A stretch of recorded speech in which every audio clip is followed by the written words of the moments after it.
Olá, eu sou a Gabi Fadel e bem-vindos a mais um Fadel News, aquele vídeo onde eu comento as principais notícias da última semana. Antes da gente começar, não se esquece de já curtir o vídeo se você gosta do Fadel News e se inscreve no canal se você não for inscrito ainda. Não, e essa semana que a gente teve, assim, uma grande fofoca de casal, só que política, sabe? Uma fofoca política de casal, além de uma outra fofoca de casal que foi a Virgínia e o marido dela lá, que eu esqueci o nome dele agora, coitado, esqueci. Separando, mas a gente não vai falar sobre isso aqui no Fadel News, tá? Porque preferimos não falar sobre pessoas que ganham milhões divulgando o jogo do Tigrinho, né? Notícia assim, não vai entrar aqui. Esse aqui foi o máximo que você vai conseguir de mim, tá? Mas a notícia importante mesmo foi o que, assim, virou uma grande fofocona política em todos os lugares, que foi o Macron apanhando da esposa dele, a Brigitte. Sim, apanhar talvez seja uma palavra que não descreve muito bem exatamente o que aconteceu. Não foi também exatamente um tapa que ela deu na cara dele. Foi, assim, um empurrão agressivo com a mão. Não é muito distante de um tapa, mas um tapa não descreve exatamente. E a cena, assim, que cena, né? Porque eles estão chegando no Vietnã, estão saindo do jatinho presidencial. Então, obviamente que tem ali um monte de fotógrafo, um monte de jornalista, um monte de gente gravando. Afinal, é um presidente de um país da França, né, que é uma das maiores economias do mundo, saindo ali, indo visitar um outro país, enfim, é uma coisa muito importante, né? E dá pra ver o jeito, é cinema essa cena, tá? Porque o jeito que é gravado, né, você só vê o Macron ali, você não vê quem tá acontecendo, mas você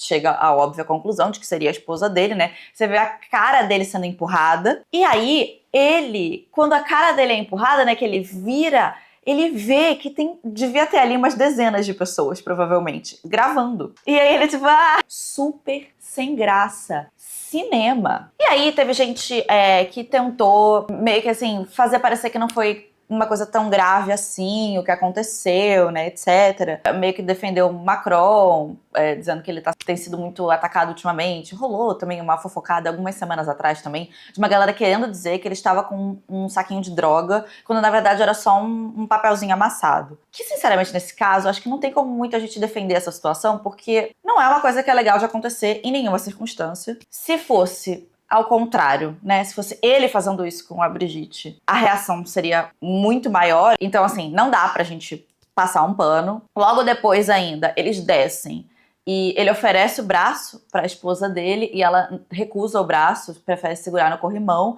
Então, assim, é uma situação super ali constrangedora ali também pro público. Inicialmente, inclusive, tá? O Palácio do Élysée, que é coisa do governo francês, né? Tentou desmentir, dizendo que aquilo tinha sido criado por inteligência artificial, tá bom? Eles tentaram mandar essa. Aí depois confirmaram que era verdade mesmo, e aí eles tentaram dar uma minimizada falando que era uma brincadeira de casal. Muito engraçado mesmo. E aí, assim, né, a galera começou a querer analisar o casal, que tem aí um início que é um pouco, assim, no mínimo, que palavra que eu posso usar? Não é conturbado a palavra que eu quero usar. Caso você não saiba, que talvez você deve saber, né? A Brigitte tinha 40 anos e o Macron tinha 18, quando eles oficializaram o relacionamento. Oficializaram. Ela era professora dele. Então a gente tem aí uma relação que começou, né, no mínimo, um pouco estranha. No mínimo. Eu preciso fazer aqui um parênteses, tá? Que tudo isso que tá acontecendo, essa fofocada toda, é uma coisa tão francesa. Os franceses, assim, não querendo passar pano, tá? Não tô querendo passar pano, não. Mas essa coisa de ter grandes gaps, assim, de idade, principalmente de homens ficando com mulheres mais velhas. Os homens franceses adoram pegar uma mulher mais velha. Não sei qual que é a brisa. Não tô dizendo nem que necessariamente tá certo, nem que tá errado. Tô dizendo que é uma coisa meio da cultura francesa. De tudo que eu já conheci, sabe, das pessoas, é uma coisa meio francesa isso. Enfim, amores, essa é a grande fofocona, tá? Tem gente que acha que isso pode significar que tenham tensões maiores no casal, tem gente que pode acreditar que pode ter sido uma coisa ali que não tenha sido tão séria. O que eu acho, sinceramente, é que, gente, assim, se fosse ao contrário, a gente estaria falando, beleza? Com certeza não, né? Então, por mais que seja uma brincadeira, certas brincadeiras a gente não faz, né? E realmente pegou meio mal isso acontecer com o presidente de um país. Agora, em notícias do mundo do entretenimento, primeiro que o Wagner Moura ganhou o prêmio de melhor ator no Festival de Cannes, que é um festival super importante que acontece na França agora, nessa época do ano. É um festival que é principalmente de filmes um pouco mais cults, digamos assim, sabe? Inclusive, o Kleber Mendonça Filho, que é o diretor do filme O Agente Secreto, ganhou também o prêmio de melhor diretor, tá? Esse filme tem grandes chances de ser, mais uma vez, pelo segundo ano consecutivo, um filme que leve a gente pro Oscar. É o que tá todo mundo falando. Todos os críticos falaram muito bem desse filme e é, mais uma vez, um filme falando sobre a época da ditadura no Brasil. Se passa nos anos 70, se não me engano. O filme foi ovacionado por 13 minutos. Que em Cannes você sempre ouve umas coisas assim. O filme foi ovacionado por não sei quantos minutos, todo mundo batendo palma em pé, blá blá blá blá. Mas 13 minutos é um número alto até pra Cannes, que a galera adora fazer isso. Agora a gente precisa falar de 2 remakes, né? Porque a galera parece que nos últimos 10 anos toda a criatividade da humanidade esgotou e a gente só faz remake. O primeiro remake é Lilo e Stitch, que finalmente estreou nos cinemas. É uma adaptação live action da animação original. Só que quando eles fazem essas adaptações, né, eles mudam ali o roteiro do filme. Fazem pequenas coisas ali pra adaptar, pra funcionar melhor, às vezes dão uma atualizada na história, enfim. E eles fizeram uma mudança que tá sendo extremamente criticada. Se você não quer spoiler do filme, você pode pular essa parte, tá? Mas no filme original, basicamente, tudo que a Nani, que é a irmã da Lilo, faz é para evitar que a Lilo seja levada pelo serviço social, porque a Lilo é uma criança, a Nani é a irmã mais velha que cuida dela, e se ela não for considerada como uma pessoa apta para cuidar da irmã, o serviço social levaria ela. E tudo que ela faz no filme original é para conseguir manter a irmã dela ali. O filme, a animação original, ela é uma animação que ela é extremamente crítica a como o imperialismo dos Estados Unidos age no Havaí. Porque caso você não saiba, o Havaí nem sempre foi um estado dos Estados Unidos. O Havaí antes era um reino, eles tinham um rei e uma rainha, e os Estados Unidos ali meio que deu um golpe e conseguiu anexar o Havaí. De uma forma muito resumida, tá? Se você quiser, você pode pesquisar aí mais a fundo, mas a história é meio assim. Então, as pessoas ali nativas do Havaí, elas sofrem com certas coisas até hoje que são de uma política imperialista dos Estados Unidos. E muitas pessoas nativas ali acabam tendo as suas famílias separadas. E quando eu falo as pessoas nativas, não necessariamente só do Havaí, tá? Mas muitos nativos americanos também. Isso é uma coisa que acontece com muita frequência no governo dos Estados Unidos, essas crianças serem retiradas das famílias. Então, o filme original, ele fala meio que disso, desse problema. Ele também mostra como os turistas vão e exploram o lugar e exploram a população que mora nesse lugar. Como, por exemplo, a Nani, ela não consegue emprego, o único emprego que ela consegue é um emprego justamente para fazer coisa para turista. Enfim, o filme ele fala muito disso, dessa cultura local, das pessoas nativas ali do Havaí e de como elas são tratadas e de como os turistas agem nesse lugar. Tanto é que tem a frase, né, Ohana, que significa família, que na verdade não significa, tá? Ohana, na verdade, é uma flor que representa a família, mas enfim. Ohana, que significa família, e família significa nunca abandonar e esquecer, porque justamente fala dessa coisa de você querer estar junto das pessoas e da família que você escolheu. No novo filme, na adaptação live action, simplesmente a Nani larga a irmã com o serviço social por livre e espontânea vontade, ela larga a irmã e vai estudar biologia marinha, se não me engano, na Califórnia. E isso tá gerando uma enxurrada de crítica ao filme. Pessoas falando que isso parece praticamente uma propaganda para que pessoas nativas larguem os seus filhos com o governo americano, que o filme não carrega nada da ideia do original, da mensagem do original e que é basicamente assim uma propaganda feita pela Disney. Se você chegou a ver tanto o original quanto o live action, eu adoraria saber o que você acha sobre isso e o que você achou do filme. Ou se você, por exemplo, só viu o live action, quais que foram as suas impressões sem ter visto o original? E já que a gente tá falando de adaptações, né, o outro bafafá que tá rolando é que finalmente foi divulgado quem vão ser os atores que vão estar na adaptação agora em série de Harry Potter. Caso você não saiba, a HBO tá fazendo uma adaptação agora dos livros de Harry Potter para uma série.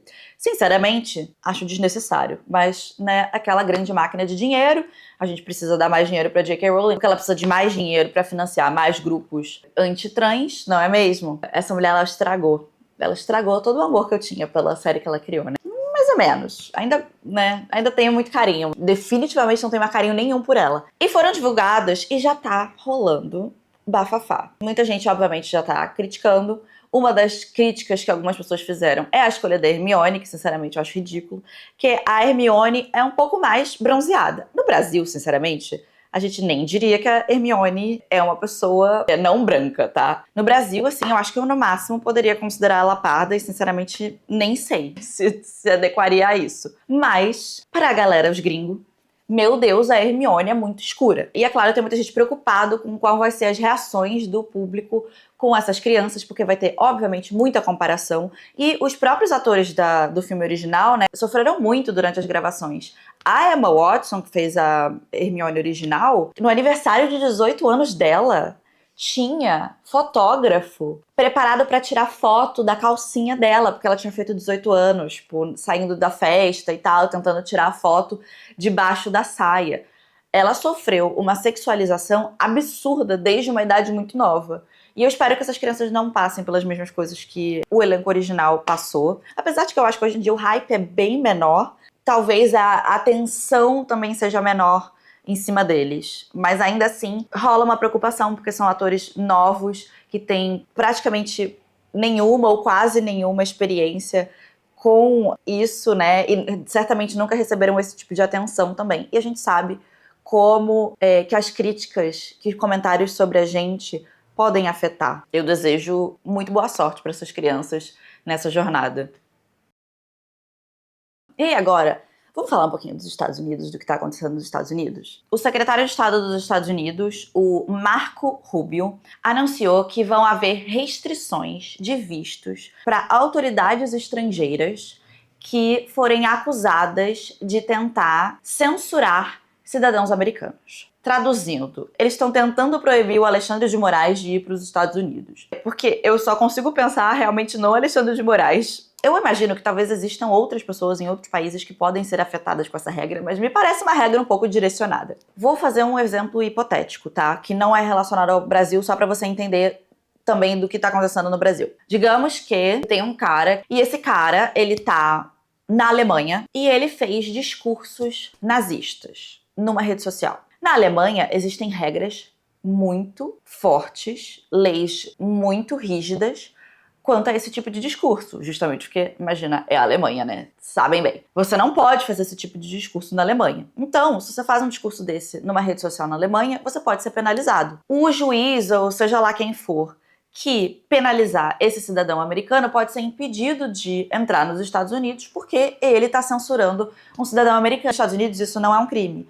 E além do mais, que nos Estados Unidos existe essa coisa que a gente não tem isso no Brasil, de ter liberdade de expressão acima de tudo. No Brasil, a gente tem liberdade de expressão com algumas ressalvas. Certas coisas, que você falar que você odeia certos grupos, que você acha que certas pessoas têm que morrer, são crimes de ódio. Nos Estados Unidos isso meio que não existe. E eles levam isso muito a sério, eles falam que está na Constituição e que é um dos pilares fundamentais do país deles. Só que você não pode querer que outros países sigam as regras do seu país. Cada país tem as suas próprias leis. E por mais que seja um cidadão americano, esse cidadão americano, quando ele está em outro país, ele responde pelas leis daquele outro país. E isso é uma coisa que tem rolado conflito aí nos Estados Unidos e no Brasil, dizendo que quando o Alexandre de Moraes censurou certos perfis por estarem fazendo, não era discurso de ódio, era discursos antidemocráticos, se não me engano. Não me lembro. Não consigo me lembrar agora exatamente o que é. Deveria ter pesquisado isso antes, mas enfim. Certos perfis que foram bloqueados eram de pessoas consideradas cidadãos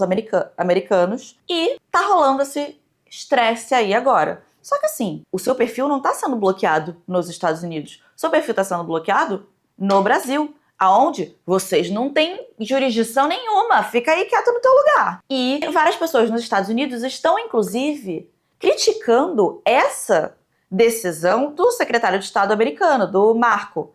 Porque o que acontece? Eles acham que, número um, um absurdo, os Estados Unidos não tem nada a ver com isso. Número dois, isso está sendo considerado uma coisa extremamente hipócrita.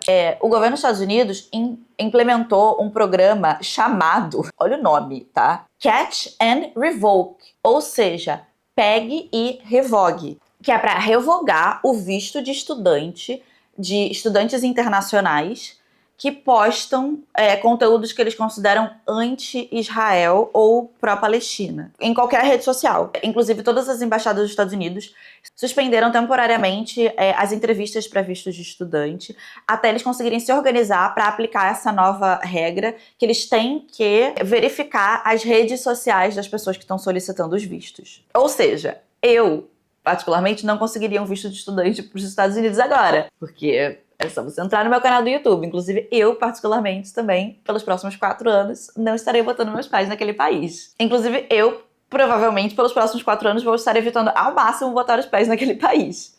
Porque existem vários relatos de pessoas que são detidas ao entrar nos Estados Unidos e têm as suas redes sociais verificadas, não só as redes sociais, como o telefone, as fotos, as mensagens, e se eles encontram alguma coisa que eles não gostam, eles cancelam o seu visto. E isso está sendo divulgado por vários, inclusive, advogados americanos. Enfim, essas decisões elas estão sendo muito criticadas nos Estados Unidos, né, pela grande hipocrisia que é. Você quer controlar o que os outros países estão fazendo, mas ao mesmo tempo você está censurando o discurso desses estudantes. E tudo isso vem no meio aí também de um grande bafafá do Trump contra Harvard, que é uma das maiores universidades do mundo, se duvidar.